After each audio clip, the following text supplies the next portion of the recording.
وقف الطفل وحده والليالي ورصاص من حوله وجنود. وقف الطفل والحجارة أكوام وعيناه عزمة وصمود.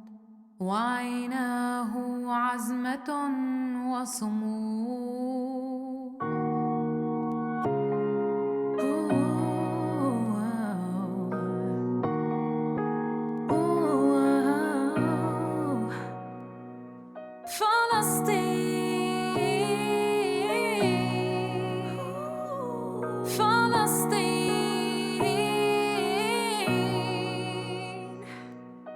From the river to the sea, Palestine will be free. From the river to the sea, free, free, free, free.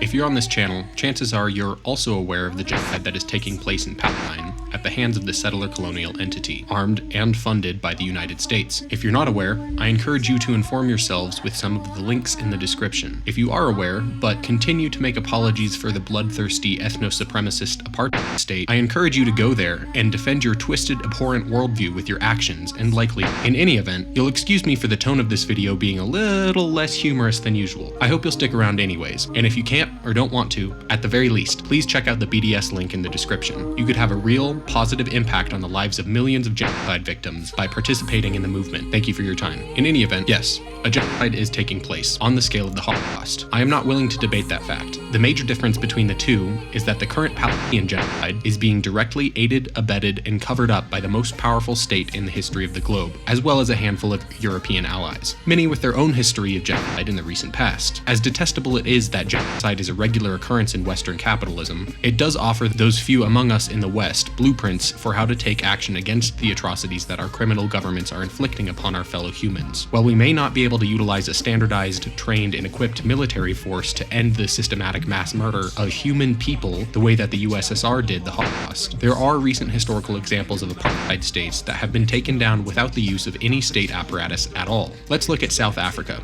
the last such example. And of course, entirely coincidentally, the previous homeland of more than a few of the current Israeli genociders. As it is a part of Africa, the people that lived there from time immemorial were various indigenous black African groups. But things as we know them today really started in the 1600s, when, at the same time the English were beginning to murder and steal the land of the Native Americans, the Dutch arrived in South Africa to, you guessed it, murder and steal the land of native Africans. Unlike the English in what would become the US, whose native targets were decimated by diseases brought over from Europe, the Africans already had those diseases, and so they were pretty hard to mass murder and steal land from. That was until the Industrial Revolution. At that point, Britain showed up with Gatling guns and steam engines to, you guessed it, murder and steal the land of native Africans, and also the Dutch that were already doing that. That's where the Dutch drew the line though, because it was totally okay to murder and steal the land of black people, but white people?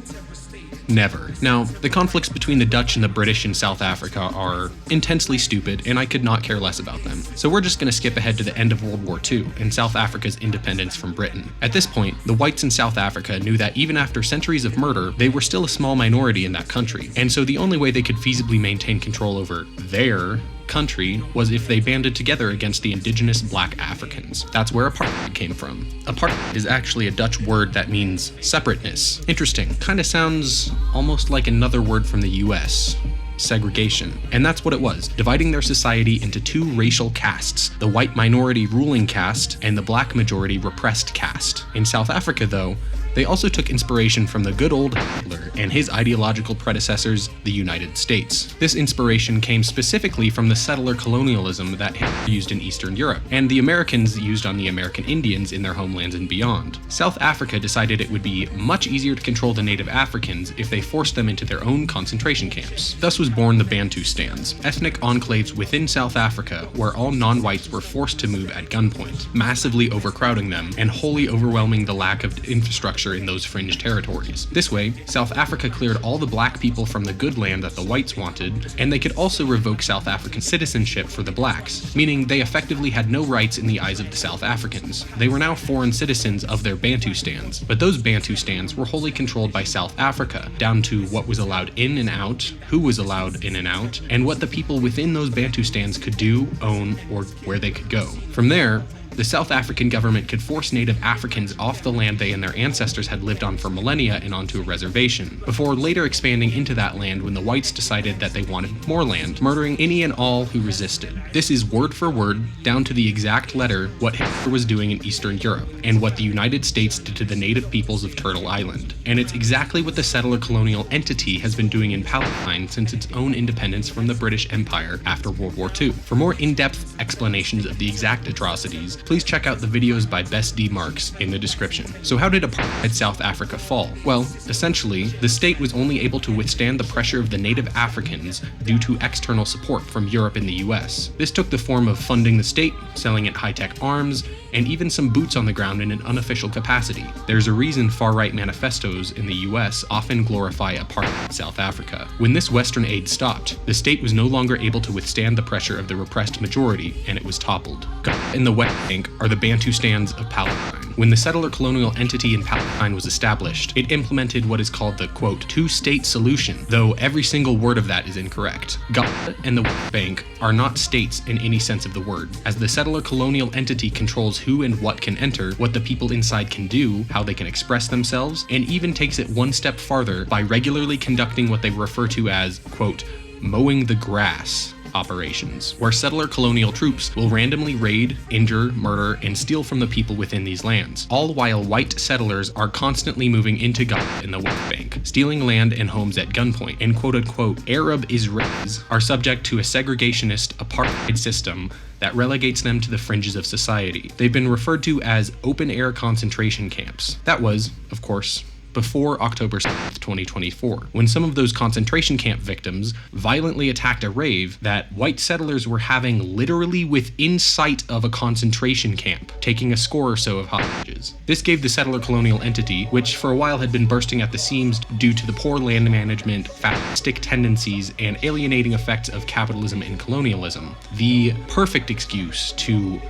level the Bantustan to the ground and take every inch of it for themselves. They immediately began demolishing the entire Gaza Strip, killing 3 women and children for every man. I think it's important to add here that not all men are combatants, either in the literal sense nor within the definitions set forth by international law, meaning that their accuracy rate is probably closer to 80 to 90% non-combatants to 10 to 20% combatants. That, by any reasonable definition, is a campaign designed to eliminate a people, not a group. Then came the invasion of Lebanon. This might on its face seem like an odd choice until you learn about the ideology of Greater Israel. Again, for more in-depth analysis, check out the Best D Marks videos linked in the description. But essentially, Greater Israel is the manifest destiny or Lebensraum of the settler colonial entity in Palestine. The next step in the process, now that the Bantustans have begun to get in the way, is to wholly eliminate the entire native people group in the region and expand to cover that entire region. Greater Israel is quite old, emerging even before independence from the British Empire, indicating that it has always more or less been the settler colonial entity's plan. In plain English, the settler colonial entity is about to launch a conquest of most of West Asia, committing as many genocides as is necessary to accomplish it along the way. The only benefit of this settler colonial apartheid being so common throughout Western history, though, is that we know how to end it. If you remember, South Africa fell to internal pressure from the native black African majority when Western aid was ended. So the only question that remains is, given how corrupt and unresponsive our states are, how can we end that aid flowing to the settler colonial genocidal entity? Luckily,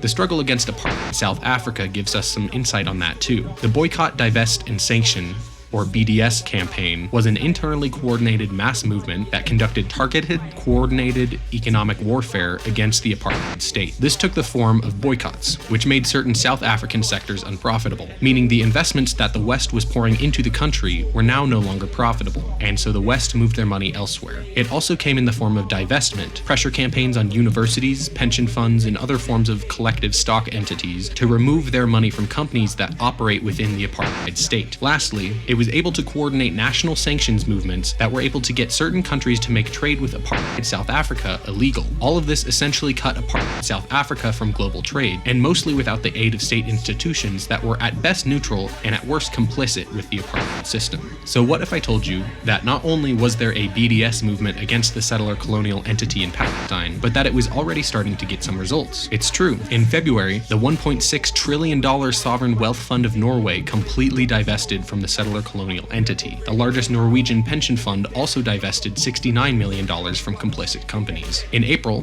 Samsung shut down its operations in occupied Palestine. As of June this year, 80% of startups in the settler colonial entity have suffered economic damages, and even Intel, American though it is, froze construction of a $25 billion factory in occupied Palestine. This has culminated with the United Nations passing a resolution to encourage nations to sanction the settler colonial entity. In total, 124 countries have committed to instate sanctions, but you know exactly how trustworthy governments are. That's why BDS has announced a global week of action from November 20th, 2024 to November 29th, 2024, to pressure those countries to keep their commitments, and those who refuse to commit to acknowledge the atrocities that they support and to sanction the settler colonial entity responsible. That's why I made this video. Despite the complicity of our criminal governments in the ongoing atrocities in Palestine, we can help this movement, and it starts by just making a few conscious decisions about what things to buy. What could be easier? For more information on the boycott and divestment targets and how to get involved with campaigns in your area, visit the website at